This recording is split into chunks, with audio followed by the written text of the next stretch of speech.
მოგესალმებით. დღეს არის უწყვეტი პროტესტის 159 დღე და საპროტესტო აუდიტორია, რა თქმა უნდა, ისევ აქ არის. თქვენს ძალიან დიდი მადლობა, რომ ესე უწყვეტად გახართ აპროტესტებს და არნებდებით. დღეს გვაქვს ძალიან საინტერესო თემა. როგორ დაეტყობა დე-ფაქტო ხელისუფლების მოქმედება და უმოქმედობა თქვენს ჯიბეს. და ჩვენი მომხსენებელი იქნება ეკონომისტი ნიკა შურღაია. მადლობთ წარდგინებისთვის, ამ საშუალებისთვის, ორგანიზატორებს და რომ აწყობთ ხოლმე ამ საუბრებს, გუშინ დოდი იყო ძალიან საინტერესო საუბრით და ბევრი დათო ტურაშვილი და ასე შემდეგ. ამით დავიწყებ, რომ ამ ადგილზე ბევრჯერ ყოფილი ვარ და არასდროს წარმოვიდგენდი თუ აქ როდესმე მიკროფონით ვიდგებოდი და ვისაუბრებდი. სკოლის ასაკიდან მართალია სხვა სკოლაში ვსწავლობდი ცოტა ზემოთ, მაგრამ აქ ხშირად ჩამოვდიოდი მეგობრებთან და აქეთ უკანაც რომ მოვიხედე ილია დაგაკის ძეგლის ქვეშ დიდი პატივია და ამას გეტყვით რომ მხოლოდ სიმართლეს ვიტყვი. მინიმუმ მე როგორც ხედავ ამას და ძალიან გულწრფელად ვცდილობ რომ სიმართლე დავინახო და სიმართლე ვისაუბრო და ძალიან არ მიყვარს ტყუილები და ერთ-ერთი რაც პრობლემა არის ტყუილებია ჩვენი დე-ფაქტო ხელისუფლების. მაგრამ მოდით ახლა პირველი იმას ვიტყვი, რა შეიძლება იყოს სარგებელი ამ დღევანდელი საუბრის მოსმენით. მე ვისაუბრებ ჩვენს ეკონომიკაში მიმდინარე ტენდენციების გარკვეულ ნაწილზე, რომელიც დიდ სურათზე ძირითად შთაბეჭდილებას შეგიქმნით. ბევრი დეტალისგან შედგება ეკონომიკა, რთული მექანიზმია, ამავე დროს რა ხდება ფულად საკრედიტო სისტემაში უძრავ ქონებასთან დაკავშირებით გარკვეულ მნიშვნელოვან ინფორმაციებს მოგაწვით, რომლიდანაც შეძლებთ და ჩემს რჩევებსაც გაგიზიარებთ, როგორ დაიცვა თავი, ვთქვათ, იმ მოვლენებისგან, რომელიც საზიანოდ წარიმართება ეკონომიკისთვის და მოქალაქეებისთვის. რატომ საუბრობ ამაზე და რა გამეგება? განათლებით ეკონომისტი ვარ, თბილისის სახელმწიფო უნივერსიტეტი მაქვს დამთავრებული ფინანსები და კრედიტი, მერე გავხდი ძველი წესით ეკონომიკურ მეცნიერებათა კანდიდატი, შემდეგ საზღვარგარეთ ვისწავლე ძალიან კარგ ბიზნეს სკოლაში და ბიზნესის მართვის მაგისტრიც გავხდი და უფრო ალბათ მეტი, განათლებასთან ერთად უბრალოდ მეტი ვერ იქნება, განათლებაზე პრაქტიკოსი ვარ.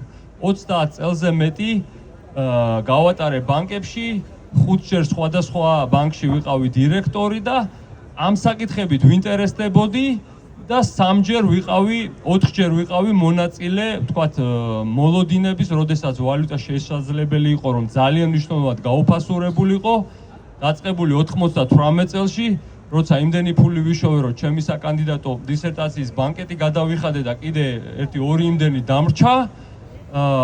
მერე ბელარუსიაში 2010 წელს და შემდეგ აზერბაიჯანში 2015 წელს. ერთხელ ვერ გამოვიცანი, ესეთებიც ხდება.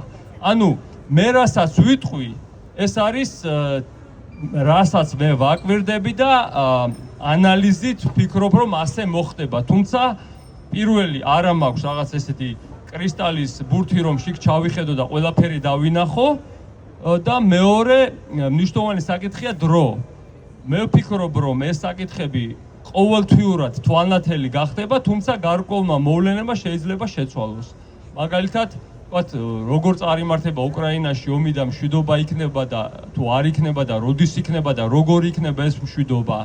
ან შეძლებს თუ არა დე-ფაქტო ხელისუფლება, რომ რომელიმე ავტორიტარული ქვეყნიდან რაღაცა ვალი აიღოს, რომ ეს პრობლემები გადაავადოს, ან რაღაცა გაყიდოს. და ასე რაღაცა ცოტა ხნით სული მოითქვას. თუმცა ახლა რა მდგომარეობა ჩვენ გვაქვს, ამას ფუნდამენტური ცვლილებები ჭირდება იმისთვის, რომ ფუნდამენტური პრობლემები არ შეგვექმნას ეკონომიკაში. მოდით ახლა ვისაუბროთ, ჯერ შეგახედებთ ფუნდამენტურ ფაქტორებს, 5 ფაქტორს, რა არის ეს ფუნდამენტური პრობლემების ძირი, შემდეგ ვისაუბროთ ნიშნებზე, რა ნიშნებია იმისი, რომ ეს პრობლემები მართლაც ახდენს გავლენას, არა მარტო რომ ხდება და ეკონომიკურ თეორიაში ისწავლება, რომ ასე თუ მოიქცევი პრობლემა გექნება, არამედ ეს რომ ფაქტობრივად ხდება და ბოლოს ვისაუბროთ ჩვენ როგორ ვისარგებლოთ, ეხლა სპეკულირებისკენ არ მოგიწოდებ, თუმცა თავდაცვის რაღაცა ხერხებს გაგიზიარებ და შემდეგ თქვენ გადაწყვიტეთ როგორ გამოიყენებთ. დავიწყოთ ფუნდამენტური ფაქტორებით. პირველი ფუნდამენტური ფაქტორია, რომ ჩვენთან კონსტიტუცია მრავალგზის დარღვეულია. ეს მხოლოდ სიტყვები არ არის. კონსტიტუციის დარღვევა ძალიან სერიოზული პრობლემაა. დარღვეულია არა მარტო ევროატლანტიკური ინტეგრაციის 78 მუხლის თვალსაზრისით, რომელიც ყველასთვის ნაცნობია, არამედ დარღვეულია იმით, რომ ჩვენს კონსტიტუციაში წერია, რომ საქართველოში ხელისუფლება ეკუთვნის ხალხს. რაღაცა არ ჩანს ასე რომ იყოს. კონსტიტუციაში წერია, რომ ჩვენ ვართ სამართლებრივი სახელმწიფო და ძალიან არ ჩანს ასე რომ იყოს და ასევე მე არა ვარ კონსტიტუციონალისტი, იურისტი, მაგრამ ჩემი აზრით დარღვეულია შეკრებების თავისუფლების მუხლიც, რადგან ისეთი კანონებია მიღებული, რომელიც მის სულს ეწინააღმდეგება. ეს სერიოზული პრობლემაა, რადგან ეს აქედან სათავეს იღებს უკანონობების ჯაჭვი, რომელიც ქვეყანაში არის და სერიოზულად არყევს ნდობას ეს ამბავი. ამას გარდა ძალიან მნიშვნელოვანი მეორე ფაქტორი არის ინსტიტუციების მოშლა. რა არის ინსტიტუციები? ინსტიტუციები არის სხვადასხვა დაწესებულებები, რომლებიც როდეს თუ მათ ჯანსაღი ხელმძღვანელობა ყავს და ისინი იღებენ გადაწყვეტილებებს ამ ინსტიტუციების მისიის და ფუნქციების შესაბამისად, ესენი ამყარებენ ქვეყანაში ეკონომიკასაც და ცხოვრების რაღაც წესსაც და როდესაც ქვეყანაში ყველა ინსტიტუცია თქვა დაწყებული სასამართლოები და თქვა დამთავრებული სასწავლო დაწესებულებებით, უნივერსიტეტები და სკოლები, უნივერსიტეტების დონეზე და ანუ სკოლებს არ შევეხები, ხა არ ვიცი ვისთან როგორი დირექტორია, მაგრამ უნივერსიტეტებიდან და უფრო მსხვილი დაწესებულებებიდან ასე ჩანს, რომ 1-2 ადამიანი თუ არის დამოუკიდებელი. დანარჩენი არის სულ ყველა ამ დე-ფაქტო ხელისუფლების ლოიალისტი და ლოიალისტობა არ კმარა ნებისმიერი დანაშაულებრივი დავალების შემსრულებელი ფაქტობრივად და ბევრგან ხედავთ, რომ ეს ხდება. ესეც სერიოზული პრობლემაა. ანუ ისინი არა მარტო არ ამყარებენ ეროზიისგან ჩვენს ეკონომიკას და ცხოვრებას, არამედ პირიქით ძირს უთხრიან სასტიკად თავისი ქმედებებით. შემდეგი არის ნდობის მოშლა. ნდობა არის ძალიან ძვირფასი რამე და ნდობა, ნუ ეხლა ამას როგორც ბიზნესში ნამუშევარი და მენეჯერი და როგორც პოლიტიკაზე დაკვირვებული 10 წლეულებით ადამიანი ვამბობ, რომ ნდობა როდესაც თქვენც იცით და ეს ისიც არის, როგორ ვთქვა, ინტუიტიურიც არის, რომ ნდობა როდესაც არ არის, ძალიან ძნელია ოპერირება. და ჩვენს ქვეყანაში იშლება ნდობა და ეს ძალიან ძვირი ღირს. პირველად ამაზე, როდესაც საქართველოში ვცხოვრობდი და 90-იანები გავიარე, ვერ ხვდებოდი, პირველად ამის შემჩნევა დავიწყე, როდესაც დიდ ბრიტანეთში გადავედი საცხოვრებლად და ვნახე, რომ თურმე ფანჯრებზე ამდენი გისოსი არ არის მაგალითად. ან ამდენ რაღაცაზე კონტრაქტებს არდებენ და სიტყვიერ შეთანხმებებს, სიტყვის დაპირება ძალიან ბევრად უფრო დიდი ფასი აქვს. შემდეგ თქვა, როდესაც ალპებში სრიალის დროს ბავშვის ფული დამჩა, თქვა, ნაღდი და ბავშვის წვრთნელს უნდა მივიცე რაღაცა, აღარ მახსოვს, თქვა 90 ევრო ან 150, აღარ მახსოვს თანხა და აღარა მაქვს, არა უშავსო, მოდი ვასწრებ, მე მომიტანეო, არც მიცნობდა არაფერი. ასეთ ესე იგი ნდობა, როდესაც ასეთ სიმაღლეზეა, ძალიან დიდი დამხმარე ფაქტორია ეკონომიკისთვის და როდესაც ნდობა ირყევა როგორც ჩვენთან და წმინდა აღარ რჩება არაფერი სამწუხარო და ვისაც უნდა ენდო და აღარ გავაგრძელებ კიდე მონანიებაში ერთი კარგი ეპიზოდი ფილმში, ვისაც გახსოვთ, ეს პრობლემა როდესაც დგება და ეს პრობლემები, ამ ტიპის პრობლემები, ეს ძალიან ცუდია ეკონომიკისთვის. მხოლოდ ეხა ეკონომიკაზე შევჩერდები. შემდეგ ესეთი უფრო ტრადიციული ეკონომიკური საკითხია სავაჭრო დეფიციტი. ჩვენ მუდამ დამოუკიდებელი საქართველოს ისტორიაში მუდამ ჰქონდა მნიშვნელოვანი სავაჭრო დეფიციტი, რომელიც ასე მუშაობს რა ეს სავაჭრო დეფიციტი კიდევ ამასთან ერთად არის სერვისები და გადმორიცხვები საზღვარგარეთიდან, რომელიც ამას აბალანსებს ნაწილობრივ მიმდინარე ანგარიში ქვია ამის ჯამს, ანუ ვაჭრობის, სერვისისა და ტრანსფერების ჯამს. კიდე ერთი მუხლია იქ, თქვათ ქართველების მიერ უცხოეთში თუ რამე აქტივები გვაქვს იმის შემოსავალი, ეს არ არის მნიშვნელოვანი მუხლი და აი ეს მნიშვნელოვანი მუხლი, რომელიც ეხმარება ახლა სავაჭრო დეფიციტის დაფარვას, არის ქართველების გადმორიცხვები საზღვარგარეთიდან. ასევე აქ მცხოვრები უცხოელებისთვის გადმორიცხვები. ბოლო 2 წლის მანძილზე ეს გადმორიცხვები ძალიან გაიზარდა გაიზარდა იმის გამო, რომ ბევრი უცხოელი ჩამოვიდა, რომლებიც აქ შემოსავალს იღებენ, ან თანხა გადმოიტანეს, ან რატომღაც ურიცხავენ და ასევე ბევრი ქართველი, ძალიან ბევრი გავიდა უკვე, იქ ფეხი მოიკიდეს, შესაძლებლობები შეიძინეს და მეტ თანხას რიცხავენ. ჯერჯერობით ეს შედარებით ასტაბილურებს, თუმცა მიმდინარე ანგარიშის ჩვენ შაშან 5.5% ქონდა მთლიან შიდა პროდუქტის დეფიციტი, მთლიან პროდუქტთან შედარებით მშპ, რასაც ჩვენ მთლიანი შიდა პროდუქტი და წელსაც დაახლოებით 5%-ის დონეზეა ნავარაუდები. ანუ ამას ფარავს შემდეგ კაპიტალის ანგარიში. კაპიტალის ანგარიში არის რაიმეს გაყიდვა ქვეყანაში არსებული აქტივების უცხოელებზე ან ვალების აღება. ასე ჩანს, რომ წელს ბევრად მეტი ვალი გვაქვს გადასახდელი, 802 მილიონი დოლარი ქონა გადახდილი, ზუსტად ციფრები არ ჩანს, ეხლა ჯერ არის ეს სტატისტიკა, მაგრამ დაახლოებით 250 ალბათ გადახდილია და კიდევ 550 მილიონი გვაქვს გადასახდელი. ეს ვალები, ანუ ვალებს ადრე ვიღებდით და ვიმატებდით. ჩვენი მთლიანი შიდა პროდუქტი იზრდებოდა და ეს საშუალებას გვაძლევდა, რომ უფრო ბევრი გვესესხა და სხვადასხვა ფაქტორები კიდე მოქმედებდა ამაზე, მაგრამ შეგვეძლო რომ ვალი გაგვეზარდა და ახლა ეს სიტუაცია აღარ არის, ძნელი გახდა ჩვენთვის ვალის გარშ და უფრო ძვირი პირობებით მოგცემენ, თუ მოგცემენ და დასავლეთის ქვეყნები ფიქრობ, რომ ძალიან ნაკლებად მოგცემენ. არ ჩანს, რომ მათ ამის სურვილი ქონდეთ, კერძო ინსტიტუციებს რაღაცას აძლევენ, მაგრამ სახელმწიფოს ასე ჩანს, რომ აღარ აძლევენ საერთოდ.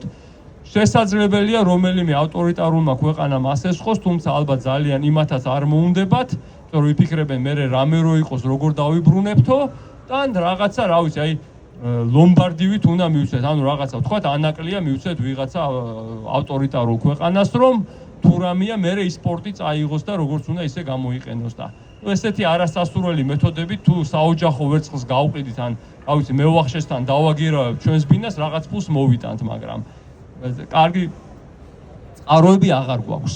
და კიდევ ერთი ფაქტორი, მეხუთე, რომელიც ასეთი დიდი არ არის, მაგრამ მნიშვნელოვანი ფაქტორია, რადგან ერთი რომ ვიტყვი რა არის საერთაშორისო სავალუტო ფონდის პროგრამის არ ქონა. ამას ორი ეფექტი აქვს. ერთი რომ საერთაშორისო სავალუტო ფონდი არის ის ჯანსაღი და აი როგორ ვთქვათ, მაღალ რეპუტაციული კრედიტორი, ძალიან რომ გაგიჭირდება და პრინციპში რომ გადახდის უნარიანი ხარ თუ რაღაცეებს შეცვლი და უბრალოდ ჩენი სიბრიყვით გემართება რაღაცა ან რაღაცა კატასტროფა მოგივიდა და ამიტომ გაგიჭირდა ის ფულს კარგი ჯანსაღი პირობებით გასესხებს, შეიძლება მოგთხოვოს რომ რაღაცეები შეცვალებდე, ეს შეცვლათ ყოველთვის ქვეყნის დიდწილად ქვეყნის გაუმჯობესებისთვის არის ხოლმე.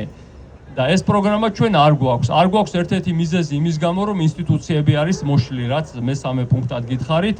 მათ მაგალითად ჰქონდათ მოთხოვნა, რომ ეროვნული ბანკის ხელმძღვანელობა სხვანაირად დანიშნულიყო და უკეთესი ყოფილიყო, ასე ვთქვა და ესეც ერთ-ერთი მიზეზია სხვა მიზეზებთან ერთად, რაც ძირითადად ჩვენი ინსტიტუციების მოშლის ნაწილია.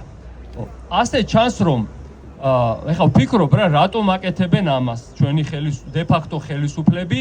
პირველი არის, რომ რაღაცა ქმედებების ეს ვარაუდია, სულთა ეხა ამის ვერანაირად ვერ დამტკიცებადია, მაგრამ ვარაუდია, რომ ეს არის ნაზავი. პირველი ინტერესების და ეს არის პოლიტიკური ინტერესები და კერძო ინტერესები, რომლებიც ძალიან მჭიდროდ არის ერთმანეთთან გადაჯაჭვული და კონტროლის სურვილი, რომ ყველგან კონტროლირებადი და მორჩილი ხალხი ყავდეთ პირველ რიგში და ასევე ეკონომიკური ინტერესები, რომ თქვათ მათ ვიღაცებს უნდათ რომ აუცილებლად იყოს ლარი მყარი ჩანდეს, თუნდაც ეს ძვირი ჯდებოდეს და ან თქვათ უფრო აქტიურად კრედიტდებოდეს რაღაცა და ასე შემდეგ, რომელიც ირიბად შესაძლებელია ხორციელდებოდეს, კომპეტენციის ნაკლებობა შესაძლებელია, რა ვიცი, დრო განსჯის ამას როგორ იქნება და ამ ფაქტორების ნაკრები, ანუ მათ გონიათ ასეთი რაღაცა, მე ასე ვუშვებ.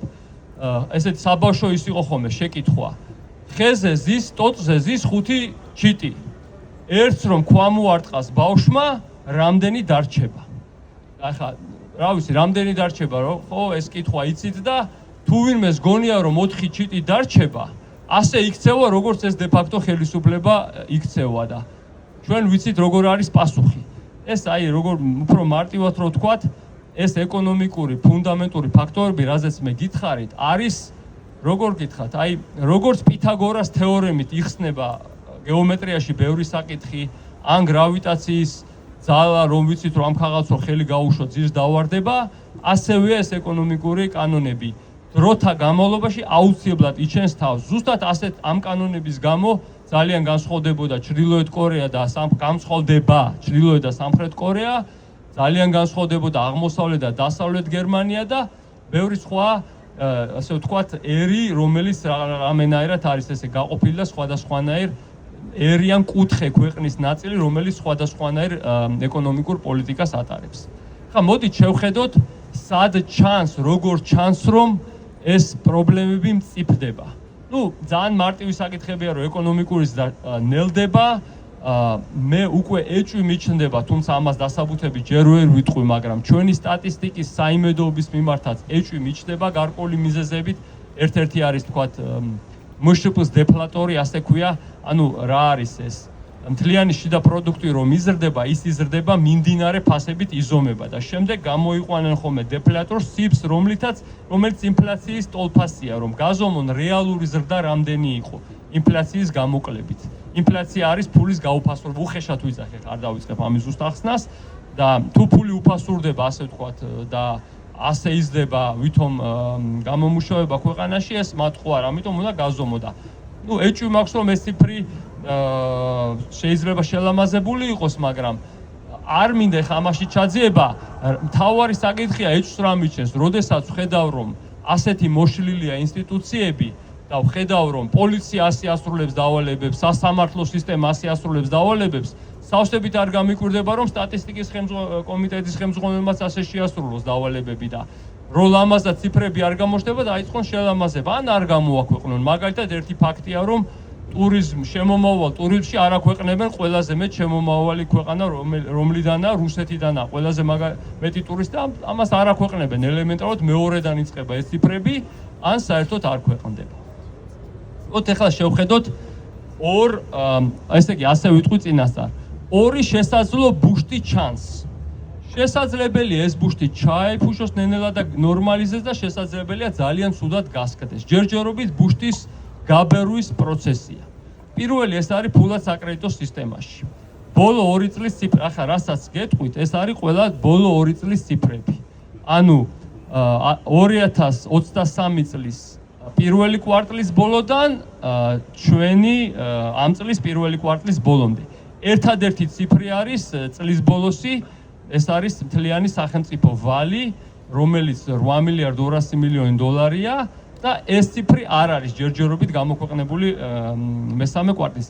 მნიშვნელოვნად არ შეცვლილა, ასე ვთქვათ, მთლიანი სახელმწიფო ვალი ამ 2 კვარტლის განმავლობაში. რა შეიცვალა მნიშვნელოვნად არის პირველი ეროვნული ბანკის მიერ კომერციულ ბანკებზე გაცემული სესხები, რეფინანსირების ეგრეთ წოდებული სესხები, ან შეიძლება რაღაცის გირაოთის სესხები, ფაქტობრივ საერთო ენით თქვათ რეფინანსირების სესხები დავარქვათ 2 მილიარდი ლარი და 8 მილიარდ 200 მილიონ ლარამდე. ასეთი ოდენობის, ასე ვთქვათ, დაკრედიტება ძალიან უჩვეულოა მშვიდობიანობის პერიოდისთვის. ყველაზე დიდი ოდენობით ასეთი სესხები ყოფილა კოვიდის დროს და მაქსიმალური ოდენობა იყო 3 მილიარდ 600 მილიონი. ახლა არის 8 მილიარდ 200 მილიონი. ხა რა ხდება ეს დაკრედიტება, რა გავლენას ახდენს? ეს ზრდის ფულის მასას და ფულის მასა მნიშვნელოვნად არის გაზრდილი ამ 2 წლიან პერიოდში 19 მილიარდიდან, M2 რამდენიმე პარამეტრია, M2 პარამეტრი არის ნაღდი ფული და მოთხოვნამდე დეპოზიტები ეროვნულ ვალუტაში და ეს პარამეტრი გაზრდილია და ვადიანი დეპოზიტები ეროვნულ ვალუტაში და ეს პარამეტრი გაზრდილია 19-დან 27 მილიონამდე. ეს კიდევ ისეთი დიდი არ არის, როგორც არის ზრდა მთლიანი სესხების. ყველა ციფრი ზეპირად არ მახსოვს. 44 მილიარდი ლარიდან 62 მილიარდ ლარამდე არის მთლიანი სესხები გაზრდილი. ეს არის 40% ზრდა. და ამაზე 2 წელიწადში 40% ზრდა სესხების ბევრია, ასე ვთქვით. და მით უმეტეს საქართველო აღარ არის ისეთი ქვეყანა, რომ აი სესხების თანაფარდობა მთლიან შიდა პროდუქტთან ძალიან დაბალი იყოს. ჩვენთან უკვე დაახლოებით, გითხარით 62 მილიონი ლარის სესხებია, მთლიანი შიდა პროდუქტი 90 მილიარდი ლარია, 62 მილიარდი 90 მილიარდთან და თქვენ თვითონ ხედავთ, რომ დაახლოებით 70%-ს უახლოვდება უკვე თანაფარდობა, ეს საკმაოდ მაღალია. ამაზე ბევრად უფრო ჩქარა, ეს ხომ გაიზარდა ეს მთლიანი სესხები 40%-ით. 56%-ით არის გაზრდილი მშენებლობასთან დაკავშირებული სესხები, ესა ორი ტიპი, მშენებლობის დაკრედიტება და მეორე არის უძრავი ქონებით ოპერაციების დაკრედიტება. ასევე ძალიან არის გაზრდილი 50%-ით თითქმის სესხები უძრავი ქონების უზრუნველყოფით. ანუ პარალელურად მიდის ფულის მასის ზრდა და უძრავი ქონების დაკრედიტების აჩქარებული ზრდა, მთლიანად სესხები ძალიან იზრდება. ხა რასში გადადის ეს? როდესაც ფულის მასა ძალიან იზრდება, შემდეგ ეს გაიქცევა ხოლმე და ინფლაციაში გადადის. თუ ეკონომიკის ძალიან სწრაფი ზრდაც მას არ მიყვება. აქამდე იყო ეკონომიკის ძალიან სწრაფი ზრდა, მოდით მე ესეც გამოვიხილოთ ეს ძალიან სწრაფი ზრდის ფაქტორები რა იყო და ერთ-ერთი მნიშვნელოვანი მისი მამოძრავებელი ასე ჩანს, რომ შესაძლებელია ფულის მასის ძალიან სწრაფი ზრდა იყოს. აი დილას ყავას რომ დალევთ 1, 2, 3 ჭიქას, ძალიან ენერგია მოგემატება და ალბათ 10 ჭიქა ყავა რო დალევთ, როგორ იქნება წარმოიდგინეთ, აი შეიძლება ეს ეფექტი გავდეს ფულის მასის და ანუ თავიდან ის ასტიმულირებს ეკონომიკას, მაგრამ შემდეგ ჭარბი იქცევა, ზედმეტ როგორ თქვა, ცოტა კონვულსიურ მოქმედებაში გადადის და ეს აუცილებლად მერე ზიანით მთავრდება. ინფლაცია მართლაც დაიწყო, ძალიან ეს რაღაც კარგი იღბლიანი პერიოდი ჰქონდა. ინფლაცია იყო ძალიან დაბალი, ეროვნულ ბანკის საშუალო ვადიანი სანიშნე მაჩვენებელი არის 3%, მასზე დაბალი იყო, მაგრამ მარტში უკვე გადააჭარბა 3.6% გახდა და ერთი თვე არ აუშავს, თუმცა ფულის მასის ზრდა მეუბნება, რომ ინფლაცია სავარაუდოდ მატებას დაიწყებს. როგორც გითხარით ეკონომიკურ კანონებზე სხვანაირად არ ხდება, ეკონომიკამ ძალიან ჩქარა უნდა გააგრძელოს ზრდა, რომ ეს მოხდეს. ახლა მოდით შევხედოთ, რატომ არ ჩანს, რომ ეკონომიკა ძალიან ჩქარა გააგრძელებს დას. პირველი რომ ეს ციფრები ნელდება, რასაც აქვეყნებენ და ამას გარდა, ეხლა რა არის უყურეთ, მე როგორც აგიწერეთ, მშენებლობის სექტორზე გაცემული სესხები ბევრად ჩქარა იზრდებოდა ვიდრე სხვა სესხები. როდესაც ეს სესხები გაიცემა, ნიშნავს, რომ ვიღაცები ამით აშენებენ რაღაცებს და ამისთვის ესხულობენ და ვიღაცები კიდევ ბინებს ყიდულობენ და ამისთვის ესხულობენ. ანუ საქართველოში რაღაცა ძალიან ესეთი გახდა ბინების ყიდვა, ოშტხოში ასე ჩანს, რომ უფრო მეტი ბინა ვიყიდეთ შარშან და იმის წინა წელს, ვიდრე რომელიმე წელს ადრე გვიყიდია.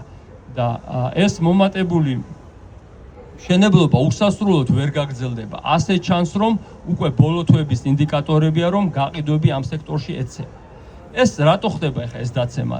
ხდება იმიტომ, რომ ბაზარი გარკვეულწილად გაჯერდა, მეორე უცხოელები, რომლებიც აქტიურად ყიდულობდნენ აქ, ალბათ ახლა ეს გამოკითხვა არ ჩამიტარებია, მაგრამ სავარაუდო საქართველოს ნაკლებად რომ ხედავენ ევროკავშირისკენ მიმოვა ქვეყნად, ინტერესიც ეკარგებათ, რატომ უნდა იყიდონ და თვითონ ქართველებისთვისაც შესაძლებელია ბევრისთვის უკვე ნაკლებ მიმზიდველი გახდეს და ბევრს არ ულხინს დღეს და უფრო შეიძლება ბინის გაყიდვაზე ფიქრობდეს ვიდრე ყიდვაზე. მოდით ეხა ეს ვარაუდებია, რაც ფაქტია, რომ გაყიდვები ეცემა, მშენებლობაში პირიქით მიწოდება არნახულად იზრდება, ეხა რა ხდება მთლიან შიდა პროდუქტში. მთლიანი შიდა პროდუქტი არის, რო შენდება სახლი, ის გაიყიდა თუ არ გაიყიდა, მნიშვნელობა არ აქვს, ის მთლიანი შიდა პროდუქტის ზრდას აჩვენებს, მაგრამ რაღაცა ხანში რო დამთავრდება ის მშენებლობა და არ გაიყიდება, ის მეორე მშენებლობას ვეღარ დაიწყებს. შესაძლებელია ის ვერ დაამთავროს. მერე ვალი რომ გადაუხდელი დარჩება, ის ბანკის პრობლემად იქცევა. ბანკი იმპულს ვეღარ გაასესხებს და ანუ ასეთი ჯაჭვით ეკონომიკა უარესდება. 2008 წელს იყო ძალიან უძრავი ქონება ციკლური ინდუსტრია, მთლიანობაში მშენებლობა და მისი მოხმარება, გაქირავება და ყიდვაც და ეკონომიკურ ისტორიას, მსოფლიოსაც ახსოვს ძალიან ბევრი სერიოზული კრიზისი. ერთი დიდი კრიზისი იყო 2008 წელს, მთელ მსოფლიოში ძალიან სერიოზული კრიზისი იყო და მაშინ საქართველოშიც ომთან ერთად მოხდა ეს ამბავი და მაშინ დაახლოებით ასე მახსოვს, ახლა ესეთი სტატისტიკები ასეთი კარგი არ იყო, მაგრამ რაღაც საუკეთესო ბინები რომ ღირდა $1500 კვადრატული მეტრი, ის ჩამოვარდა დაახლოებით $1000-ზე და მთელი თითქმის 10 წელი იმის მერე $1000 არ აცილებია და ბოლო წლებში დაიწყო ძალიან სწრაფი ზრდა. ასეთი რაღაცები ხდება, როდესაც ესე იგი ჩვენი ეკონომიკა როგორ ამბავშია, ესე იგი თვითკვებადი ზრდა იყო გარკვეულწილად, ვაშენებდით ბევრს, ეს ეკონომიკური ზრდა იყო, მშენებლები ფულს შეულობდნენ და კიდევ უფრო რაღაც ან ვინც იქ დასაქმებული იყო და დასაქმებასაც ზრდიდა და ბევრ რაღაცას და ეს ეფექტი ყველაფერს გადაეცემოდა. უკუ პროცესი ძალიან მტკივნეულია. ასევე სესხებს რო იღებს ადამიანი და გექნებათ განცდილი ალბათ ზოგიერთს მაინც რომ იღებ, კარგია დაახარჯავ რაღაცას აკეთებ და მერე გადახდის რო როდგება ნაკლებს, უფრო ნაკლებად სასიამოვნოა და ჩვენი ქვეყანაც შედგება აი delivery-ც ამბობენ ინგლისურად, ანუ უკუბერკეტირება რა, ანუ ვიმატებდით რაღაცა ფინანსურ ბერკეტს, იმას ხარჯავდით და ეხლა ეს გვაკლდება, როგორც საგარეოვალი გადასახდელი, ისე სავარაუდოდ საბანკო სესხების ზრდა შენელდება ამ პროცესში. და ასეა თუ ისე აი ეს ორი ბუშტი იკვეთება. რა ზრდიდა, ეხლა მოდით ვიფიქროთ კიდევ მეტად მშენებლობის გარდა, რა ზრდიდა ჩვენს ეკონომიკას. იყო რა თქმა უნდა ესე იგი თუ ხელისუფლებას დე-ფაქტო თუ როგორიც არის ძალიან არაფუჭებს თავისთავად ადამიანები შრომობენ და ასე თუ რაღაც არ მოხდა კრიზისი, თქვა კლიმატური მოვლენა ან რაიმე სხვა გარეგანი შოკი, ქვეყნის ეკონომიკა იზრდება ხოლმე, უბრალოდ ადამიანები მუშაობენ, მცირედით უმჯობესდება პროდუქტიულობა, ინვესტიციები იზრდება, მოხმარება იზრდება და ამის შედეგად ნელ-ნელა ეკონომიკა იზრდება. მაგალითად საკმაოდ ცუდ პროგნოზებს აკეთებს საერთაშორისო სავალუტო ფონდი, მაგრამ დაახლოებით 3%-ის დონეზე მსოფლიო ეკონომიკის დასს ელოდება. შეამცირა ხა მნიშვნელოვნად ეს პროგნოზი და ეს კიდე ცალკე საკითხია ტრამპის მიერ წამოწყებული დონალდ ტრამპის მიერ წამოწყებული, როგორ ვთქვა, ის ეძახის ესე იგი საპასუხო მოქმედებებს ეძახის, მაგრამ საპასუხოა თუ როგორც არის ის მიერ წამოწყებული ტარიფები მსოფლიო ეკონომიკაზე ნეგატიურ ზეგავლენას ახდენს და ის ნეგატიური ზეგავლენა სავარაუდოდ ჩვენზეც ნეგატიურად გადმოვა, მაგრამ წინა წლებს რომ დაუბრუნდეთ, ჩვენ ძალიან ვისარგებლეთ ბუნებრივი ზრდის გარდა უამრავი უცხოელი შემოსვლით, სლავური მოსახლეობის, რუსეთიდან ძალიან ბევრი ადამიანი გადმოვიდა, უფრო შეძლებული ასე ჩანს ვიდრე საშუალო ქართველი, უფრო მეტი შემოსავლის მქონე და ისინი საზოგადოებრივ მუშაობენ და იქიდან იღებენ შემოსავალს და ამ ფულს აქ ხარჯავენ, ამან ეკონომიკაზე მნიშვნელოვანი დადებითი ეფექტი იქონია, იმათმა იქირავეს სახლები, რაღაცა ბიზნესები გაზარდეს, მაგალითად ინფორმაციული ტექნოლოგიების სექტორი მნიშვნელოვნად გაზარდეს და ეკონომიკა გაზარდა. ეხლა ვიჟიბეზე როგორი მოქმედა, ეს კიდე ცალკე საკითხია, ვიღაცისთვის პრობლემაა, იმიტომ რომ სტუდენტია თბილისში ჩამოვიდა და ბინას ვერ ხირავს, გაუძურდა. ეგ სხვა საკითხია, მაგრამ მთლიანად ეკონომიკა გაიზარდა. როდესაც მე ეკონომიკის დაზე ვლაპარაკობ, ის რომ თქვათ უთანაბროა და რამდენად უთანაბროა და მდიდრდები როგორ უფრო მდიდრდებიან და თქვათ საშუალო კლასი რომ არ მდიდრდება და ან შეიძლება ღარიბდებოდეს, ეგ კიდე ცალკე საკითხია. საუბარია მთლიან შიდა პროდუქტზე. ამას გარდა იყო სხვა ერთჯერადი ფაქტორები, მსოფლიო ეკონომიკა კარგად იყო, ჩვენგან ექსპორტირებადი საქონლის ფასები შედარებით ნორმალური იყო, სატრანსპორტო მოძრაობა გაიზარდა, იმიტომ რომ რუსეთზე მიმავალი თვირთების ნაწილი საქართველოზე გადმოვიდა, ეგრეთ წოდებული შუა კორიდორი, ასევე ფარული ვაჭრობა ასე ჩანს რომ საკმაოდ დიდია, ანუ საქართველოდან ხდება ბევრი რამის რეექსპორტი, მაგალითად ავტომობილების, რომლებიც მიდის შუა აზიაში, მაგრამ თავსების შესაძლებელია რომ შემდეგ იქიდან რუსეთში ხვდებოდეს, ან სულაც პირდაპირ რუსეთში მიდიოდეს და იქ ფორმდებოდეს, არ ვიცი ხა ეგ როგორ ხდება, მაგრამ ვარაუდი შეიძლება ასეთი დაუშვა და სხვა საყოფაცხოვრებო საქონლებს. ეს ყველაფერი რაღაცა იღბლების, ეკონომიკური იღბლების, არ ვიცი რამდენად იღბალია საბოლოო ჯამში, მაგრამ ეკონომიკა ზრდიდა. ასევე თქვა ჩვენ ექსპლუატაციას უკეთებდით ბუნებას, ტყეს ჭრიდით, ლამაზ მთებზე, მწვანე მთებზე ვაშენებდით შენობებს. იქ მეორედ ვეღარ ააშენებ შენობას, მაგრამ ის სანამ შენდება, ეკონომიკა ზრდის. აი ეს რო ჩახვიდეთ ახლა, აგერ ბატონი ზურა ვიცი რომ აჭარიდან არის და რო შეხვიდეთ გემით ბათუმიდან გაცუროთ ქობულეთში ნავით, დაინახავთ რომ ეს ლამაზი მწვანე მთები იქ რაც იყო, თითქმის თუ რაღაცები აშენებული. აღარ არის ისეთი ლამაზი, როგორიც იყო, მაგრამ ამ შენებლობამ ვიღაცის ჯიბეზე კარგად იმოქმედა. ამას ნაკლები ყურადღება ექცევა, რომ თავისი ხეირი ნახოს და სხვას ყველას ხეთს უზიანებს, მაგალითად თქვა თბილისში მთაწმინდაზე მაღლა და მაღლა ავიდა სახლები, მაგრამ ფაქტია რომ ეს სანამ ეს ხდება, ეკონომიკა ზრდის, მისი ხარისხი სხვა საკითხია. და ამ მაგალითებს იმიტომ ვსაუბრობ, რომ ბევრ ნაწილში ჩვენი ეკონომიკა იყო ერთჯერადი და იღბლებით, ერთჯერადი ფაქტორებით განპირობებული. De facto ხელისუფლებამ განსაკუთრებიდან, ჩვენც ნაწილობრივ დავიჯერეთ, რომ ეს გვეკუთვნოდა და რაღაცა ძალიან მაგრები ვიყავით და მე ასე ველი, რომ სულ მალე გამოჩნდება, რომ ასეთი მაგრები ვერ ყოფილვართ და აი 5 ჩიტიდან 4 არ დარჩება თურმე ჩვენ რო გვავესროლეთ ერთს. აი ეს არის ბუშტების ამბავი. ახლა ვნახოთ ჩვენ რა შეგვიძლია გავაკეთოთ, ხო, ეს არის ამბავი. რა გავლენას ახდენს ეს საკითხი, ეს ვთქვათ ბუშტები, შესაძლო ბუშტები ჯერჯერობით დავარქვათ, ფორმირებადი ბუშტები, რა გავლენას ახდენს ადამიანებს. ფასები იზრდება, ანუ ინფლაცია ქვია მას, ფული ლათინური სიტყვაა და გაბერვას ნიშნავს და რომ იბერება ფასები, შემდეგ ის გადადის ფასების დაშლით. ეს გითხარით და ეს არასასიამოვნოა და ჩვეულებრივ რაღაცა დონის ინფლაცია არსებობს ხოლმე 2-3%, მაგრამ მას ასწრებს ხოლმე ეკონომიკურის და ხელფასების და სავარაუდოდ ეს რომ თავს აიშვებს, მერე ხელფასები ვეღარ მისდევს ხოლმე. ჩვენს მეზობელ თურქეთში არის მაგალითად ეს ამბავი, რომ ძალიან დიდი ინფლაცია აქვს. ძალიან გავს სხვათა შორის ჩვენი ცენტრალური ბანკის მოქმედება იმათი ცენტრალური ბანკისას, ანუ ხელოვნურად დაბალი იმათ პრეზიდენტს, მაშინ პრემიერ-მინისტრს და მერე პრეზიდენტს ბატონ ერდოგანს ჯეროდა რომ დაბალი პროცენტები კარგი იყო ეკონომიკისთვის და ხელოვნურად დაბალ დონეზე ეჭირა და ამან გამოიწვია ძალიან დიდი მონეტარული ექსპანსია, ანუ ფულის მასის გაზდა და ახლა აქვს საშინელი ინფლაცია. კი აწიეს საპროცენტო განაკვეთები, ხა ჩვენთან რაც 8%-ია, თურქეთში 40%-ია, მაგრამ ვეღარ იჭერენ უკვე და ინფლაციაც 40%-ზე მეტია და ასე. და როდესაც ქვეყანაში 40%-ია ინფლაცია, ძალიან მტკივნეული და ცუდია, ვისაც ახსოვს. გიპასუხებთ, აი, სულ მალე დავამთავრებ და გიპასუხებთ ამას. კითხვებზე გიპასუხებთ სიამოვნებით. ესე იგი, ინფლაცია ერთი საკითხია, მეორე, დასაქმებაზე ცუდად მოქმედებს ზოგადად, იმიტომ რომ ინფლაცია კიდევ უფრო არღოს იმ დობას და ბევრ რამეს ქვეყანაში და ზოგადად დასაქმებაზე ცუდად მოქმედებს ხოლმე. ასევე ცუდად მოქმედებს დანაზოგებზე, თუ იმეს ლარში აქვს, თქვა დანაზოგები ის უფასურდება, თუ ვალი უცხოურ ვალუტაში აქვს უძვირდება და ასე შემდეგ. ხა, მოდით ერთი მნიშვნელოვანი ფაქტორს მინდა გავუსვა ხაზი. რა ხდება ხოლმე, როდესაც ეკონომიკა ფუჭდება? ჩვეულებრივ როდესაც ეკონომიკა ფუჭდება, ხალხი არის უკმაყოფილო. და თუ არჩევნები ტარდება ისინი ნორმალურ ქვეყანაში გულისხმობ, ისინი ხმას აძლევენ, ხელისუფლება კარგავს ხოლმე ხელისუფლებას, ჩვეულებრივ ასე ხდება და სხვა დროსაც ბევრი უკმაყოფილება გამოითქმება ხოლმე, თუნდაც ავტორიტარულ ქვეყნებში.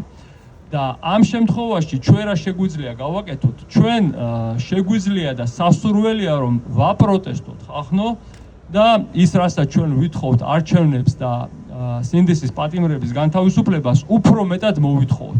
ანუ ეს მოვითხოვოთ მარტო იმიტომ კი არა რომ გული გვტკივა რომ უსამართლოდ არიან ადამიანები დაპატიმრებულები და სამართლიანობა ჩვენთვის ღირებულებაა და ჩვენი თავის ვერ ვცემთ პატივს რომ ადამიანები ჩვენ წინ ვიღაცას ცემდნენ და ჩვენ გვერდზე გავიხედოთ და აპატიმრებდნენ და ჩვენ არაფერი არ გავაკეთოთ.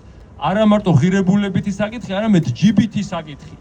ასეთი რამეები სადაც ხდება, იქ ეკონომიკაც არ ვარგა და ადამიანებიც ღარიბდებიან. ეს მოვითხოვოთ და არჩევნებიც მოვითხოვოთ, იმიტომ რომ ამ de facto ხელისუფლების ქმედებების დიდი ხანია ვაკვირდები და უფრო და უფრო უარესი ხდება და ძალიან იშვიათია ნიმუში ქვეყანაში, როდესაც ასე თავსგასული და ზღვარსგასული ხელისუფლება შემდეგ ნორმალურ კალაპოტს დაბრუნებოდეს. ამიტომ სავარაუდოდ კი არა, გონივრულია ჯიბისთვის და არა მარტო რაღაცა სურვილებისთვის, თქვათ სამართლიანობის აღდგენის თუ დემოკრატიის ქონის თუ რა ვიცი, ჯანმრთელობის სურვილით, ასევე ჯიბისთვის არის ეს საჭირო და აუცილებელი. ახლა ფინანსურად რა შეგვიძლია გავაკეთოთ? მოდი ჯერ ყველაზე იღბლიანი ხალხი დავიწყოთ, ვისაც აქვს დანაზოგები. ვისაც დანაზოგები აქვს, იმათ ურჩევ, ეხლა, ლარში დეპოზიტებზე უფრო მაღალი საპროცენტო განაკვეთი ერიცხება ვიდრე დოლარში. დაახლოებით 10, შეიძლება მეტი პროცენტიც არის მათ შორის სხვაობა. ამავე დროს ყველას ურჩევ დაფიქრებას, რა იქნება, რამე რომ მოხდეს იმ შემთხვევაში, მაგრამ მაინც და მაინც ეხლა ვთქვათ ფიქრებში და იმაში რომ არ იყოს და ყველას თქვენი გაანგარიშება შეგიძლიათ გააკეთოთ, უფრო აი მას გეტყვით. რაც უფრო დიდ ხანს აპირებთ ამ ფულის შენახვას, მით უფრო გონივრულია, რომ მისი ნაწილი და უფრო დიდი ნაწილი გქონდეთ უცხოურ ვალუტაში.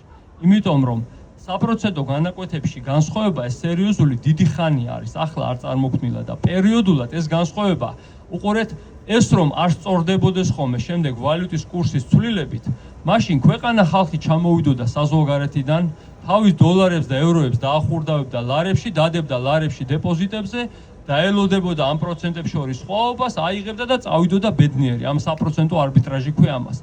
ამას არ აკეთებენ, იმიტომ არ აკეთებენ, რომ ეს მოლოდინი რო არის განსხვავება, იმიტომ არის, რომ ეს ვალუტის კურსი გაასწორებს ამას.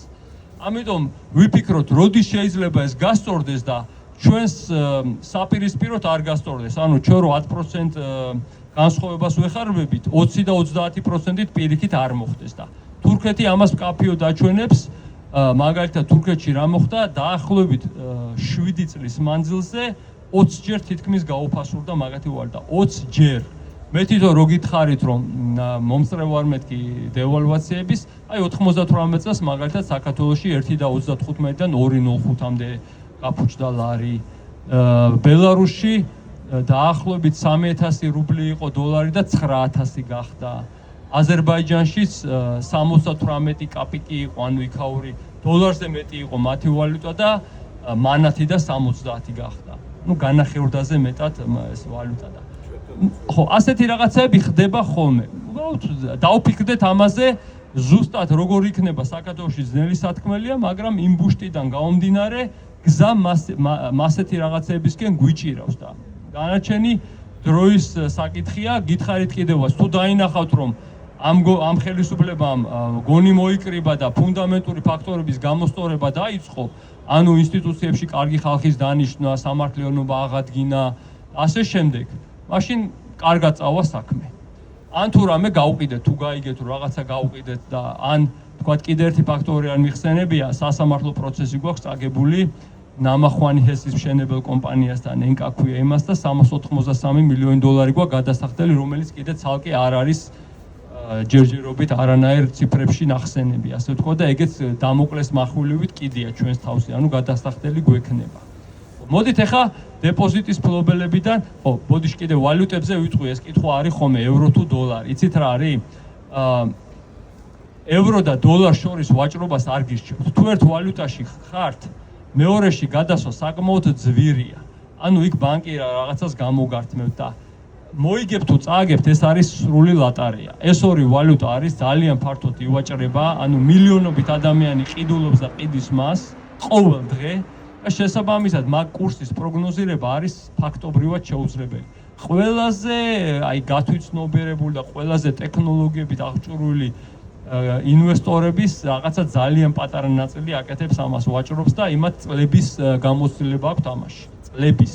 დანარჩენი ხალხის მაგის სპეკულაციას არ გირჩევთ. ანუ რომელშიც არის და თუ ერთში ხართ ეხა და მეორეში ყოფნას აპირებს, აი ახალი ფული ლარებიდან რასაც იყიდით, თუ იყიდით, გადაიყვანეთ იმ მეორე ვალუტაში და ასე თქვა შეიძლება დივერსიფიცირებული გქონდეთ.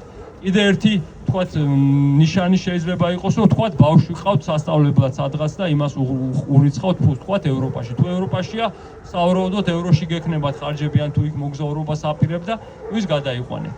ესა თქვა უფრო იღბლიანი, უფრო დანაზოგების მქონე ხალხისთვის. იღბლიანია თუ დამსახურებული თუ როგორც არის, მაინც კარგია რომ არის და ეხლა ვილაპარაკოთ მათზე, ვისაც პირიქით აქვს საქმე, რომ უფრო სესხი აქვს და ის სესხი შეიძლება თუ ცხორ ვალუტაშია ის ეს. ძალიან გირჩევთ რომ სესხები გქონდეთ ლარებში. მართალია როგორც ვთქვი, განსხვავება არის და უფრო ძვირი ღირს სესხები ლარებში ერთი შეხედვით რომ პროცენტი უფრო მაღალია. სინამდვილეში გირჩევნიათ ბევრად უფრო უსაფრთხოა რომ ლარში იყოთ. მით უმეტეს თუ თქვენი შემოსავალი ძალიან მით უმეტეს, უпростоრად თუ თქვენი შემოსავალი ლარებშია. გინდა გნებავთ ბიზნესის შემოსავალი, გნებავთ ხელფასი. იმიტომ რომ რაშიც იღებთ იმ ვალუტაში თქვენ დევალვაცია არ გემუქრება. თუ დაკარგა ლარმა ფასი უცხოური ვალუტების მიმართ. გარკვეული ირიბი რაღაცები მოხდება, მაგრამ პირდაპირ მაინც არ გემუქრება და საპირისპირო შემთხვევაში თუ ლარში გაქვთ შემოსავალი და უცხო ვალუტაში სესხი ძალიან მტკივნეული არის ხოლმე. აზერბაიჯანში გაიცვას ავადმყოფოები ეს დევალვაცია როცა მოხდა 2015 წელს. მტკივნეული ამბავია. ბიზნესების მფლობელებსაც ამას ურჩევ. აქაც გააჩნია, როდისაკაც გადასახდელი ხარ. შეიძლება ერთ თვეში თუ გაქვს გადასახდელი არ მოხდეს და არ გის ამისთვის სიფრთხილე და თუ შედარებით გრძელვადიანია, ჯობია რომ გადახვიდეთ, იმიტომ რომ ეს მწიფდება, ასე ვთქვათ და სავარაუდოა რომ რაღაც დროს თქვენ საპირისპიროდ იმოქმედებს. მოდით ახლა ვთქვათ უძრავი ქონების ყიდვა გაყიდვაზე, ვისაც ვთქვათ უნდა რომ იყიდოს, აი ამ ხალხზე ვისაუბრებ.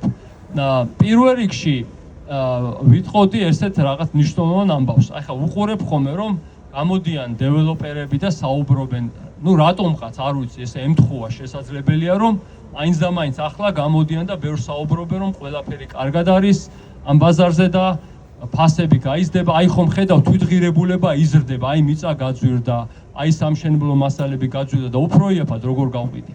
აი მოდით ესე წარმოვიდგინოთ, აი ბესომ რო აიღო ბოთლი, ეს ბოთლი ვთქვათ მე ლარად ვიყიდე. სავარაუდოდ შევძლებ ვთქვათ ლარ და 5 თეთრად, ლარ და 10 თეთრად გაყიდვას და 2 ლარად რო ვიყიდო, მაინც შევძლებ რომ 2 ლარზე მეტად გავყიდო, გინდა თვინმეს 2 ლარად ეს ბოთლი, 4-ად გინდათ? ანუ ძალიან რამდენიც არ უნდა მე მეტი მაგაში გადავიხადო, რას მასზე მოთხოვნა არის, ის ფასი იქნება. მოვყევი ცოტა ხნის წინ და კიდე გავიმეორებ ამ მაგალითს, აი ჩემ როდის მივხვდი ამას ძალიან მკაფიოდ, სულ ახალგაზრდა ბანკირი ვიყავი, იქნებოდა ალბათ ესე 95 წელი დაახლოებით. ერთ საწარმოში წავედი, ძალიან მძიმე დრო იყო, მაშინ ქარხნები გაჩერებული რაღაცა და უნდა რომ გირაოში ჩადოს ეს ქარხანა და აიღოს სესხი და მეუბნება ეს პატრონი რომ აქო 5 მილიონი დოლარისო რაღაც მაგნიტური იატაკია თუ ანტიმაგნიტურიო მიმინოში რო საათს რო დააგდებს ხო და 5 მილიონი დოლარისო და ვფიქრობ ეხა ვის უნდა ეს 5 მილიონი იატაკია რა ვერ წაიღებ ვერ მოიკიდებ ვერ შეჭამ ვერაფერს ვერ უსამ ხო და და მართლაც ასე მოხდა მე ის შენობა ის იატაკი არც არავის არ გამოუყენებია ეს იყო სპეციფიკური ქარხანა სადაც რაღაც ტექნოლოგიური საწარმო იყო და არავის იქ ტექნოლოგიები არ უმუშავია ბოლოს დაანგრიეს და რაღაცა მაღალი შენობა ააშენეს და რაც არ უნდა დაუჯდეთ რაც მოთხოვნა იმაზე მეტი ფასი ვერ იქნება მეორე ამბავია დავფიქრდეთ რამდენად მართლა გჭირდებათ ეს ბინა გასაგებია შეიძლება სივიწროვე იყოს შეიძლება რაღაცა მაგრამ რამდენად ახლა გინდათ თუ ამ გაანგარიშებაში ისიც გაქვთ რომ აი სესხს ავიღებ მაგრამ იმ სესხს გადავიხდი აი ახლა რომ ბინა მაქვს იმას გავაქირავებო იფიქრეთ იმაზეც რამდენად შეძლებთ რომ გააქირავოთ თუ მაგალითად გარდა სხვა ფაქტორებისა და ასე ჩანს რომ რუსების ნაწილი ნელ-ნელა გადის საქართველოდან თუ თქვა მშვიდობა დამყარდა უკრაინაში შეიძლება ეს პროცესი დაჩქარდეს ძალიან და ზოგადად ასე ჩანს ტენდენცია რომ კლებადი უცხოური ამ ტიპის ბინების მყიდველი უცხოური მოსახლეობის რიცხვი თუმცა სხვანაირი უცხოური მოსახლეობაც არის ახლა უფრო და უფრო ხედავთ რა ვიცი აი თქვა უბერის და რაღაც ვოლტის ესეთი პერსონალი არის უცხოელები ზოგი სტუდენტია ზოგი არ ვიცი თქვა უცხოელები შემოდიან მაგრამ რაღაცის მყიდველი უცხოელების რიცხვი აქ სავარაუდოდ არ მატულობს და მქირავებლებისაც აი ბევრი კითხვის ნიშანი მაქვს ყოველ შემთხვევაში ირჩევთ რომ შეაფასოთ ჯერჯერობით ასე ვთქვათ რენტის ფასები არ იზრდება ცოტა უფრო მცირდება და ეს ყოველთვიურად ქვეყნდება ორი დიდი ბანკი აქვეყნებს ამ ინფორმაციას და გაყიდვებიც მცირდება და არც გაქირავების ბაზარს აქვს კარგი დღე ამაზეც ვიფიქრებთ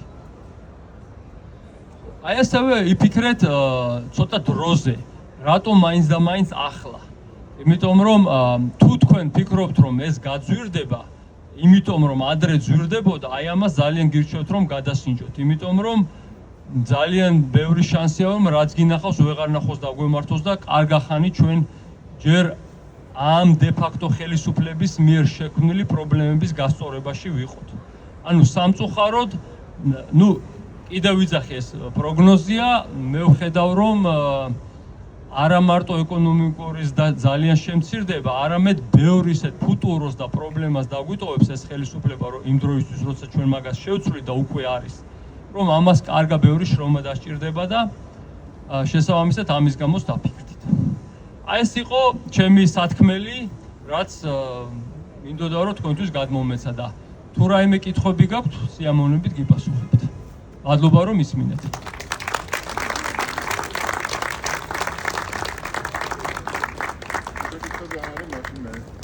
ბატონო.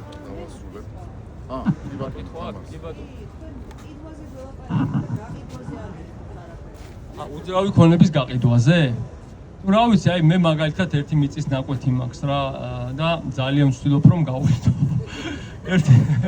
ერთი წელიწად, ну რაღაც სხვა მიზეზებიც მაქვს, მარტო იმიტომ არა იქ არ მინდა რაღაც სხვა მინდა, მაგრამ ну საბოლოო ჯამში ფასების მატებას ნამდვილად არ ველოდები და უფრო ბევრ ალბათობას ვხედავ რომ დოლარში უცხოურ ვალუტაში გამოხატული. ხო, კიდე ერთ ფაქტორს ვიტყვი, ბოდიში ახლა ცოტა სხვა რამეზე გადავალ და მიხვდებით. ყურეთ, ლარი დოლართან დაახლოებით ერთ ადგილზეა დაახლოებით, მაგრამ ევროსთან მიმართებით მნიშვნელოვნად შემცირდა. ანუ ჩამოყვა დოლარის შემცირებას ლართან. ცოტა ორთქლი გამოუშვა, ასე ვიტყოდი რა. ანუ რაღაც მასზე წნეხი შეამცირა, თუმცა ეს რაღაც ნაწილია და აი ეს ამიტომ ვახსენე რომ ლარში გამოხატული შეიძლება გაიზარდოს ფასები, მაგრამ ლარის მსყიდველობით უნარიანობა საწავოა, მაგაზე გესაუბრე და დიდი კითხვის ნიშანია და უცხოურ ვალუტების კალათასთან მიმართებით, თქვათ ევრო და დოლარის საშუალოსთან რომ შევხედოთ ფასებს, უფრო მეტ ალბათობას ველოდები რომ შემცირდეს, ვიდრე გაიზარდოს და ბოლო თვეები აჩვენებს რომ მცირდება ფასები. ბოლო 2 თვე და ნახეთ თქვენით გადაწყვეტეთ. ხა ну ყველამ თუ ერთბაშა დაიწყო გაყიდვა, ძალიან ცუდი იქნება. ну იმედია რომ ეს არ მოხდება და თუ გაყიდვას აპირებთ, იმედია მოახერხებთ რომ მალე გაყიდოთ, ვიდრე გვიან გაყიდოთ. აი დანარჩენი ახლა უკვე ну რა თქმა უნდა კიდე ვიძახი ბევრი ფაქტორია რომელიც ამაზე შეიძლება თქვენი აზრით გავლენას ახდენდეს, თუმცა სუფთა ეკონომიკური ფაქტორი რაღაც სენტიმენტები რო გავწიოთ ან რაც მიჯაჭვულობა, სურვილი ასეთია დაახლოებით. კიდევ ხომ არა გაქვთ კითხვები? მე მექნება ერთი კითხვა ბატონიკა, აქეთ ვარ. ანუ ბოლო რამდენიმე წლის განმავლობაში აქტიურად გვესმის, რომ ლარის კურსის გამყარების მიზნით ეროვნული ბანკი დიდი რაოდენობით რეზერვებს ყიდის. იმ ადამიანებისთვის ალბათ მნიშვნელოვანია ინფორმაცია ვიცოდეთ, დღეს რა შედეგამდე შეიძლება მიგვიყვანოს ამ რეზერვების ესე აქტიურმა გამოტანამ და გაყიდვამ და რა შედეგი იქნება მაგალითად შორეულ პერსპექტივაში 5 წლის შემდეგ, 10 წლის შემდეგ და რა გავლენას მოახდენს ქვეყანაზე. კი ბატონო, კარგი კითხვაა, მადლობა. ეხლა რეზერვების საკითხი. რეზერვები ძალიან მნიშვნელოვანია და აი ძალიან ესეთ უხეშ მაგალითს მოვიყვან რა. წარმოიდგინეთ რომ თქვენ ხართ აი ძარცველებით შემორტყმული და გაქვთ პისტოლეტი და შიგ გაქვთ 3 ტყვია. და ეს ძარცველები, რა ვიცი, ერთი 20 არიან, მაგრამ იმათ არა აქვთ ცეცხლსასროლი იარაღი და ეუბნები რომ არ მოხვიდეთ, თორე გესვრით. ერთიც რო გაისროლოთ, უკვე ნაკლები ტყვია გაქვთ, ხომ? და თუ ტყვიები შეგატყეს რომ ცოტა გაქვს, აუცილებლად მოვლენ და ყელს გამოგჭრიან. ხო და უხეში ძალიან მაგალითია, მაპატიეთ ამ რაღაც ნიმუშისთვის, მაგრამ რეალობა ასეთია რომ აი პირუტყვის თავზე აწეული ჯოხივითაა რა, სანამ ჯოხი აწეული გაქვს, ეშინია და რო დაარტყა უკვე მერე შეიძლება გიკბინოს და ეს რეზერვი თუ არა გაქვს, ხარ სუსტი. ამ რეზერვებს ყველა უყურებს. მაგალითად 3 თვის იმპორტის დაფარვის საკმარისი რეზერვები თუ არა გაქვს, უკვე ცუდ პარამეტრად აღიქმება. ამის გამო რეზერვები, როდესაც ნაკლები გაქვს, შეიძლება საკრედიტო რეიტინგი შეგიმცირონ. როდესაც რეიტინგს გიმცირებენ, ანუ ეს ზომავს ჩვენს გადახდის უნარიანობას. ну მოდი ასე ვთქვათ რა, თქვენ რომ მეგობარმა გინდათ რომ ფული გასესხოთ ან ბანკმა, რაც უფრო იცით ძალიან კარგად, რომ რაც უფრო საიმედო განავრცელის რეპუტაცია გექნებათ, მით უფრო გასესხებთ. მეგობრული სითბოს გარდა ეს რო გვერდზე გავწიოთ, რაციონალური არგუმენტი და რო იცის რომ არა ხარ გადამხდელი და რეიტინგი დაბალი გაქვს, ნაკლებად მოხსნეს და რეზერვებს ყველა უყურებს. ეს ერთი. მეორე, რეზერვები ძალიან შემცირდა. 2 წლის წინ ჩვენი რეზერვები, ოფიციალური საერთაშორისო რეზერვები, იგივე თარიღებზე რო ვილაპარაკოთ, იყო 4 მილიარდ 900 მილიონი ლარი. ახლა გვაქვს 4 მილიარდ 200 მილიონი. ამას კიდევ სხვა ფაქტორები ემატება. კიდევ უფრო შემცირდა წმინდა რეზერვები. ანუ რეზერვი, რომელსაც უნდა გამოვაკლოთ უცხოური ბანკების მიმართ ვალდებულებები. და კიდევ უფრო მეტად შემცირდა, თუ მას გამოვაკლებთ იმ ფულს, რაც ეროვნულმა ბანკმა გამოართვა კომერციულ ბანკებს და თავისთან დაიდო თავისივე რეზერვების შესავსებად. ანუ ეროვნულ ბანკს აქვს უფლება, რომ ბანკებს უთხრას, რომ აი ბესოსგან, ეკასგან, ნინოსგან რო დეპოზიტი მიიღე იმის ნაწილი მე მომეცი აქ დამიდეო. ეს შეუძლია რომ უთხრას, მაგრამ მან აწიეს სარეზერვო მოთხოვნები სულ რამდენიმე თვის წინ და დაახლოებით 500 მილიონი დოლარი მოიმატა. ანუ ამით ის ცდილობს რომ თავი ძლიერად გვაჩვენოს, მაგრამ სინამდვილეში თუ გამოვაკლებთ გაზრდილ უცხოურ ვალდებულებას და გაზრდილ შიდა ვალდებულებას, კიდევ უფრო ნაკლებია. ამ ორის გამოკლებით 4 მილიარდ 200 მილიონი დაახლოებით 1 მილიარდ 300 მილიონამდე მცირდება. ეს ძალიან ცოტა. ნუ ტრადიციულად არ აკლებენ ხოლმე ამას, მას კიდე შეუძლია ბანკებს გამოართოს, მაგრამ ზოგადად ამ რეზერვების დაკლება არ არის კარგი. ცუდია იმ მიზეზების გამო, რატომაც აგიხსენეთ და აი თუნდაც კიდე ერთი მიზეზი არის რომ მოუნდეთ ეხა ლარების დეპოზიტების მფლობელებს რომ თავდაცვის მიზნით ან ლარებში სესხების დოლარში სესხების მფლობელებს რომ ლარებში გადავიდნენ და ლარში დეპოზიტის მფლობელებს რომ დოლარში გადავიდნენ. რა იქნება? ისინი იყიდიან უცხოურ ვალუტას, ხო? ეს უცხოური ვალუტა ბანკებმა უნდა მიყიდონ. და ბანკები საიდან აიღებენ ამ უცხოურ ვალუტას? ფაქტობრივად მივლენ მე უხეშად რო ავიღოთ იმ რეზერვებს მოაკლდება. ანუ რაც უფრო მეტი ფულის მასა, ეს რეზერვები სასურველია რომ მეტის ჰქონდეს. ჩვეულებრივ მშვიდობიან დროს ეს ასეთი მნიშვნელოვანი არ არის ხოლმე და უფრო საერთაშორისო ვაჭრობასთან მიმართებით უყურებენ ამას, მაგრამ როდესაც ნდობის კრიზისია ქვეყანაში და ფულის მასა ძალიან გაზრდილია და როგორც გითხარით 19 მილიარდიდან 27 მილიარდამდე გაიზარდა ვთქვათ ფულის მასის M2 პარამეტრი და ამავე დროს რეზერვების შემცირდა, ცხადია რომ თანაფარდობა უფრო უარეს და რისკი უფრო მეტია რომ რაღაცა დაგვემართოს და ურეზერვებო თუ დარჩი და ბევრი არის ჭკვიანი ინვესტორი, ანუ ვინც ამას უყურებს ბიზნესი და ვინც ამას უყურებს ისინი როგორც კი შეატყობენ რომ ცუდად მიდის საქმე ყიდვას დაიწყებენ. მართალი გითხრათ, მე პირადად ჩვენი არხეინობის ბევრ ნაწილში მიკვირს კიდევაც, მაგრამ როგორც არის, ამას კარგი მხარეც აქვს, იმიტომ რომ ნამდვილად არ არის სასურველი რომ რაღაცა ესეთი მოვლენები გამვითარდეს, მაგრამ სიფრთხილე საჭიროა და ამას რომ ვლაპარაკობ, იმედია ხელისუფლებას ესმის და ხშირად ვლაპარაკობ ხოლმე ამას, იმიტომ ვლაპარაკობ, რომ გონს მოვიდნენ და არა იმიტომ რომ მე რაიმე ცუდი მინდა. აი რახან ილია ჭავჭავაძის ძეგლის ქვეშ დგავარ, თავისუფლებას მივცემ, ეს გაგახსენოთ მისი სიტყვები. ჩემზე ამბობენ ისიავეს ქართულისას ამბობს ჩვენ სულს არ მალავს, ეგ ხომ ცხადი სიძულვილია. კარგი გული კი მაშინ ვეცნობს ამ სიძულვილში რაოდენით სიყვარულია. და სამწუხაროდ ამ ხალხს de facto ხელისუფლებას სიმართლის მთქმელი ადამიანები მტრებად მიაჩნიათ და ებრძვიან, ყველგან ებრძვიან, თავის რიგებშიც ებრძვიან და არავის არ ათქმევინებენ სიმართლეს და ჩვეულებრივ თავისუფალ ადამიანებსაც. ამიტომ, მაგრამ მე ნამდვილად არ ვაპირებ გაჩერებას და კიდევ ვეუბნები და ცუდი არ მოხდეს, თორე აუცილებლად ვეთქვი რომ ხომ გეტყვით თქო. ხომ გეუბნებოდით თქო, ამასაც ვეთქვი ნამდვილად. და პირიქით ისინი ცდილობენ რომ 1000 რა ვიცი დაქერებულ ტროლს და ვიღაცას აწერინებენ რომ აი ლარი ხო არის მყარად შე რო ამბობდი დროში ეს მოხდება. აუცილებლად მოხდება, აქეთკენ მივდივარ და მე ვიყო არასწორი და გონს მოვიდნენ. აი ამაზეა საკითხი. მაგრამ გაფრთხილებად გავეცი. კიდევ იქიდან იყო ერთი კითხვა. მადლობა, ძალიან საინტერესო საუბრისთვის. ერთი კითხვა მაქვს, აი ამერიკის შეერთებულ შტატებში. ამერიკის შეერთებულ შტატებში რაც ხდება და ამერიკის პრეზიდენტის ცოტა კარგად გაუგებარი პოლიტიკა, იგივე ეკონომიკაში ჩარევა და დოლარზე და ევროზე საუბრობდით თქვენ და როგორ იმოქმედებს ეს ყველაფერი აი ეკონომიკაზე ზოგადად მსოფლიოში და განსაკუთრებით ამ ორი ვალუტების რაღაცა სიძლიერეზე. ესეც ძალიან კარგი კითხვაა და მოდით, იცი არის რთული კითხვაა ძალიან, იმიტომ რომ კომპლექსურია, თუმცა რაღაცა მიმართულებების დანახვა შეიძლება და ამაზე გესაუბრებით. პირველი არის რომ ჩვენ დიდი ექსპორტი ამერიკის შეერთებულ შტატებში არ გვაქვს.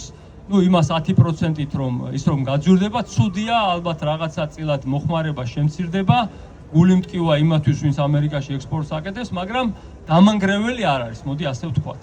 ეკონომიკაზე ასე ძალიან არ მოქმედებს. კიდევ რაღაც ფაქტორებია, ვთქვათ, იქიდან მომავალი მანქანები შეიძლება გაძვირდეს, ანუ ნაკლები გაიყიდოს, ჩვენს ნაკლები შოვნაშევძოთ, ესეც, მაგრამ არც ეს არის დამანგრეველი. უფრო მნიშვნელოვანი ფაქტორები არის ირიბი ფაქტორები. მოდით, ეხლა ისიც ვთქვათ, რომ ბატონი ტრამპი ძალიან ხშირად ცვლის თავის პოზიციას. ძალიან ხშირად ამას თქვენ დააკვირდებოდით რატომ აკეთებს ეს არ ვიცით, განგებაკეთებს და ასეთი ტაქტიკა აქვს თუ უნარი აქვს რომ რეაქციას დააკვირდეს და შეცვალოს თუ რა ვიცი კიდე რატომ კარგია თუ ცუდი ამასაც არ გამსჯი ფაქტია რომ ნდობაზე ცუდად მოქმედებს და განჭვრეტადობაზე ეს ერთი და როდესაც განჭვრეტადობა არ არის ზოგადად ეს ეკონომიკისთვის და ბიზნესისთვის ცუდია მეორე არის რომ ამერიკის ტარიფები ნიშნავს რომ ამერიკაში ექსპორტი ძნელდება და ზოგ ამერიკაში დაწესებული ტარიფები და განსაკუთრებით ჩინეთთან მიმართებაში ძალიან სერიოზულ დაპირისპირებაში წავიდა. თუ ეს ასე გაგრძელდება, ამას და თქვათ ევროპას და სხვაების იაპონიაც მოელაპარაკებიან, მაგრამ რაღაცა დონის სავარაუდოდ მოილაპარაკებენ რაღაცაზე, მაგრამ რაღაცა დონის ტარიფები იქნება. ეს შეამცირებს ვაჭრობას. როდესაც ვაჭრობა მცირდება, ეს არაეფექტური ასე ვთქვათ ეკონომიკისთვის, ну აი უხეშად რო ვთქვათ, მე რომ ვარ ვთქვათ კარგი დურგალი და თქვენ ხართ კარგი, რა ვიცი, მეთუნუქე. ხო, ჩვენ გვინდა რომ მე ან ვაშლი მოკავთ გემრიელი, ხო, მე მინდა რომ ჩემი ხის ნაწარმი მოყიდო და თქვენგან ვაშლი ვიყიდო და თუ თქვენ არ ვივაჭრებთ, მე ვაშლის გარეშე დავრჩები და თქვენ ხის ნაწარმის გარეშე და ორივესთვის ცუდი იქნება, უხეშად ვიძახი და ანუ ეს დეპრესიული ეფექტის მატარებელია მსოფლიო ეკონომიკაზე.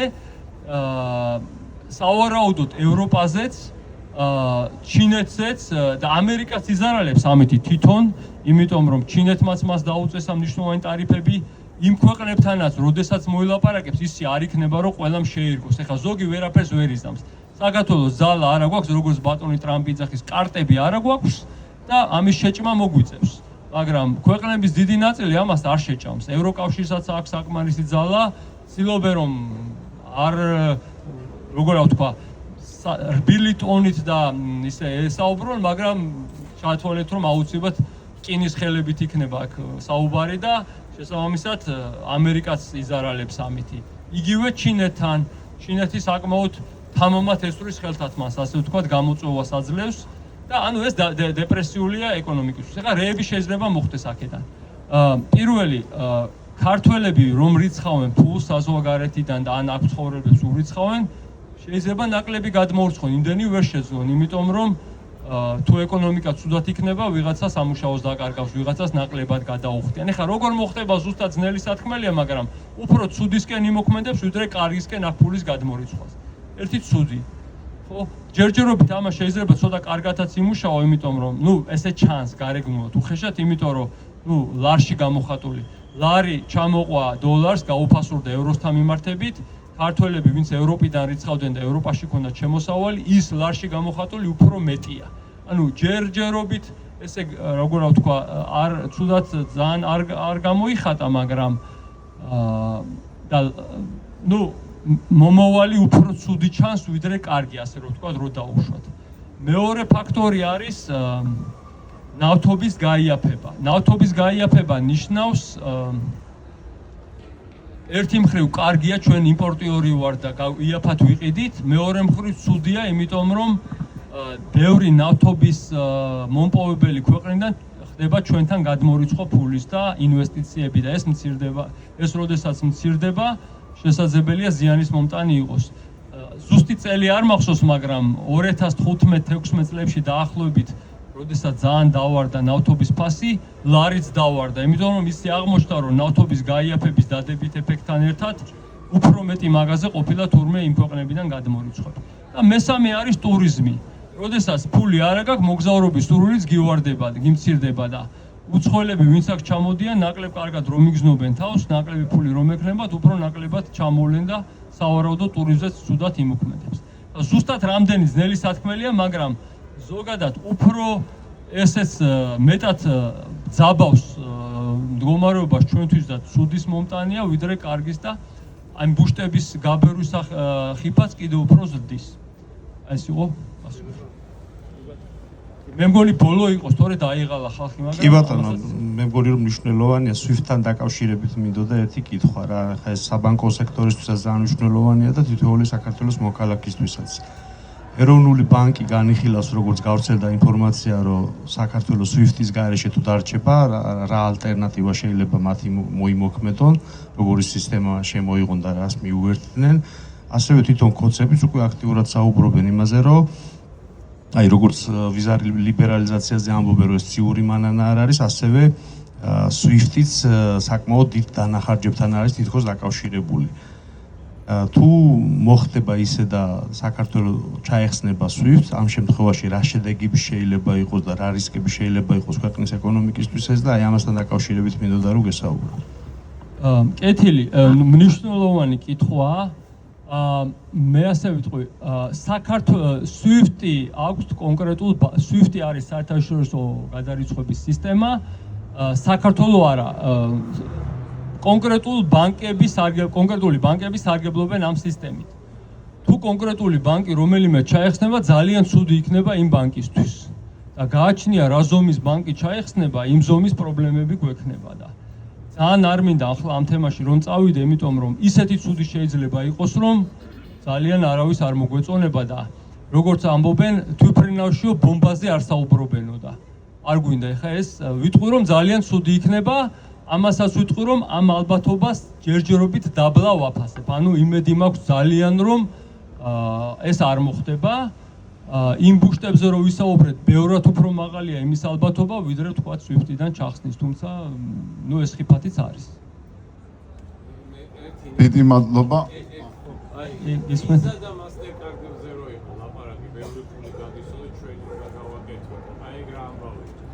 ну ესეც როგორ ვთქვა რა რუსეთს დაუკეტეს მაგალითად წევრობა და მოდით ესეც იმ კატეგორიიდანაა რომ ესე 5 ჩიტი იჯდა და 4 დარჩებაო როგორიათ რა ეხლა მექანიკურად შეიძლება საქართველოში ანგარიშწორებისთვის რაღაცა სხვა სისტემა შემოიტანო მაგრამ ისე ძალიან დიდ პრობლემებს მოიტანს ეს თუ მასობრივად ჩვენი ბანკებს მოუვიდათ რომ არც მინდა ამაზე ძალიან გავაგრძელო ძალიან ცუდი იქნება ამის ალბათობასაც დაბლა ვაფასებ ისე დაუბრუნები რომ იმ რისკებს რაც თავიდან გესაუბრეთ უფრო მაღალი ალბათობა ანუ ბუშტები უძრავ ქონებაში შესაძლო ბუშტები და ფულის მასაში ეს უფრო SWIFT-დან გათიშვები და მით უმეტეს დიდი ბანკების და ასევე ვიზა და მასტერკარდიდან გამორთვა უფრო დაბალი ალბათობის მგონია. ბოლო რიტორიკული შეკითხვა, აი როგორ იღებენ ხელფასს ახლა სანქცირებული მინისტრები? მაგალითად გომელაური ქეშზე მუშაობს, თუ როგორ არის? არ ვიცი დანამდვილებით. თითქმის დარწმუნებული ვარ, რომ მათ ანგარიშები ქართულ ბანკში აქვთ. თითქმის დარწმუნებული ვარ, თუმცა ნამდვილად ეს ჩემი ვარაუდია მხოლოდ. ამ ხიარულ ნოტაზე არ დავამთავროთ. დიდი მადლობა ძალიან საინტერესო ლექციისთვის.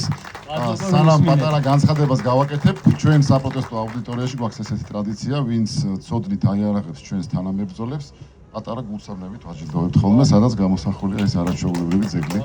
დიდი მადლობა კიდევ ერთხელ. დიდი მადლობა, სიამაყით ვატარებ. გაიხარეთ, გვიამაყება რომ თქვენ ჩვენთან ერთად ხართ.